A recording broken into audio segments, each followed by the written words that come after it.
দর্শক, আমরা সামনে দুটো একেবারে আনকমন কালারের মহিষ দেখছি।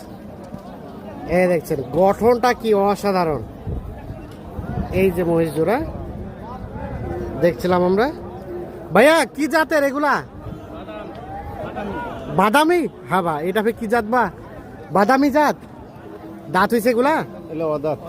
অদাঁত। দাম কত চাচ্ছিলেন এই জোড়াটা? 4 লাখ? ওরে বাবা, কত হলে দেওয়া যাবে বলেন তো? 3.5 হলে দেওয়া যাবে। 3.5 লাখ। তবে গঠনটা কিন্তু অসাধারণ। 3.5 লাখ হলে দিতে চাই। একেবারে সোনালী কালারের, দেখতে অসাধারণ। 3.5 লাখ। গোস্ত কয় মন হবে আইডিয়া দিতে পারবেন? 12 মন। 12 মন ওজনের মহিষ দুটি 3.5 লাখ। তবে এটা মন হিসাবে না, এটা হচ্ছে সাইজ অনুযায়ী দাম নাকি? আচ্ছা ঠিক আছে। এই দেখছিলাম আমরা, কাহারোল হাট থেকে দেখাইলাম অসাধারণ মহিষ দুটি।